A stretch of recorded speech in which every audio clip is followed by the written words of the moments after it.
Bonjour tout le monde, bonjour à toutes et à tous, bienvenue sur SNTV dans votre nouveau journal. Pour toujours, Juan Branco à Rebeuss vit des corps traversés par des balles.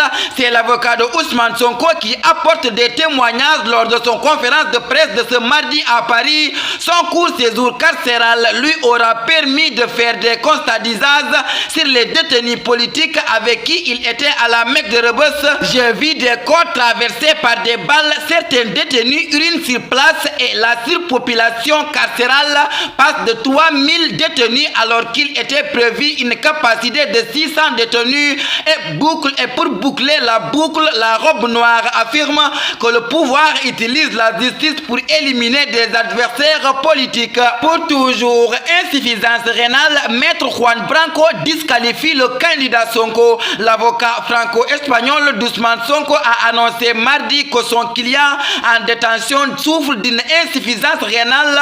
L'opposant arrêté le 31 juillet dernier est à son 10e jour de grève de la faim. C'est une nouvelle qui tombe tel un couperet. Le leader de l'ex-parti PASTEF Ousmane Sonko malade d'insuffisance rénale. Cette déclaration que vient de faire le médiatique avocat maître Juan Branco est à la surprise générale ou presque. Pour toujours, les leaders de Yewwi implorent Ousmane Sonko à mettre terme à sa diète. La conférence des leaders de la coalition Yewwi Askanui implore au maire de Ziguinchor Ousmane Sonko de mettre un terme à sa diète pour remporter ensemble la victoire contre Macky Sall. En grève de la faim depuis 10 jours pour dénoncer les motifs de son arrestation, Ousmane Sonko a été admis aux urgences à l'hôpital principal de Dakar. Selon ses avocats, maître Juan Branco et maître Ciré Clédor Ly, leur client souffre d'une insuffisance rénale. Pour toujours, Pape Alé Niang libéré, une bonne nouvelle pour Pape Alé Niang. Le patron de Dakar Matin vient de bénéficier d'une liberté provisoire, confie maître Moussa Sarr. Pour rappel, le journaliste d'investigation avait entamé une grève de la faim. Suite à sa 3e arrestation, il est admis aux urgences depuis lundi dernier. Pour toujours, Benno, les candidats en quête perpétuelle de soutien à la suite de la réunion convoquée jeudi dernier au palais, le président de la République Macky Sall avait recommandé aux 11 candidats de la candidature de Benno d'engager des discussions en interne pour un consensus. Depuis vendredi, des échanges et rencontres ont été notés. Le journal L'Observateur renseigne que le ministre Aly Ngouille Ndiaye est allé à la rencontre de la presque totalité des candidats connus. L'on confie que mercredi, il s'est déplacé au domicile du premier ministre Amadou Ba. Les deux ont discuté notamment de la nécessité d'éviter une cassure préjudiciable au sein de la mouvance. Pour toujours, rappel à Dieu de Oustaz Cheikh Ahmad Ba, la Oumma islamique en deuil avec le rappel à Dieu de Cheikh Oustaz Ahmad Ba, Mohammadam de Cheikh Ibrahima Niass Baye ce mardi 8 août. Cheikh Ahmad Ba était connu pour son engagement dans l'éducation spirituelle de la jeunesse et de la vulgarisation des enseignements de Cheikh Al-Islam Baye Niass à travers la tariqa Tidjaniya et pour la faïda Tidjaniya. Il était un homme de science et un grand érudit. La rédaction de la SNTV présente ses condoléances à sa famille, à la Oumma islamique et au monde entier, que son âme repose en paix. Pour toujours, plus de 50 migrants interceptés dans l'Atlantique. La marine marocaine a intercepté le mardi 8 août plus de 50 migrants originaires d'Afrique subsaharienne au large des côtes du sud de Maroc, alors que se multiplient les tentatives de traversée illégale meurtrière vers l'Espagne, a-t-on appris de sources militaires marocaines. Pour toujours, Kaolack, 2 morts et 7 blessés dans un accident de la route.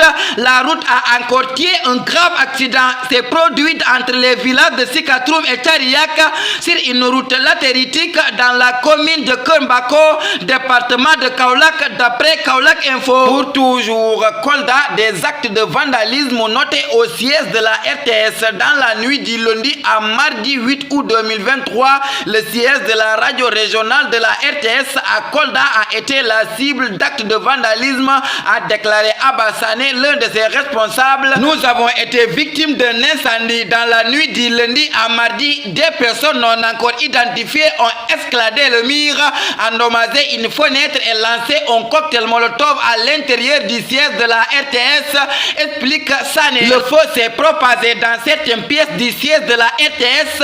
Fort heureusement, le studio est resté intact, poursuit-il. Pour toujours, dit matériel médical offert au bloc opératoire du centre de santé de Podor. Podor, 8 juillet, le maire de Podor, Mamadou Racine-Sy, a offert un lot de matériel médical destiné à équiper le bloc opératoire du centre de santé Ahmadou Malik Gaye de Podor, auquel il a aussi remis une enveloppe de 10 millions de francs CFA pour l'achat de médicaments, a constaté l'APS. Pour toujours, Niger, les putistes refusent de recevoir une délégation CEDEAO, IA et ONU. Le régime militaire ici d'un coup d'État au Niger a affirmé à la communauté économique des États de l'Afrique de l'Ouest, CEDEAO, dans un courrier daté le 7 août 2023 dont RFI s'était procuré copie, ne pas pouvoir accueillir à Niamey une mission conjointe de la CEDEAO, des Nations Unies et de l'Union africaine en rapport avec la crise nigérienne. Cette délégation de bon office était attendue ce 8 août 2023 à Niamey. C'est dans un courrier confidentiel signé du secrétaire général du ministère nigérien des Affaires étrangères daté le 7 août que le junte oppose à la venue de cette mission tripartite.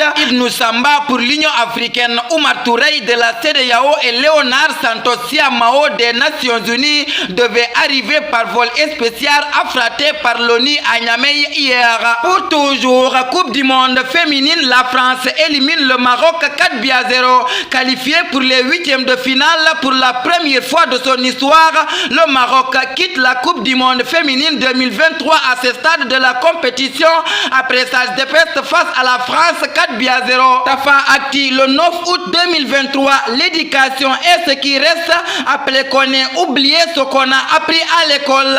Ces mots mettent fin à notre édition. Merci de votre fidélité de rester sur les zones de SNTV. Que la paix, la miséricorde de Dieu soit avec vous. Bonsoir.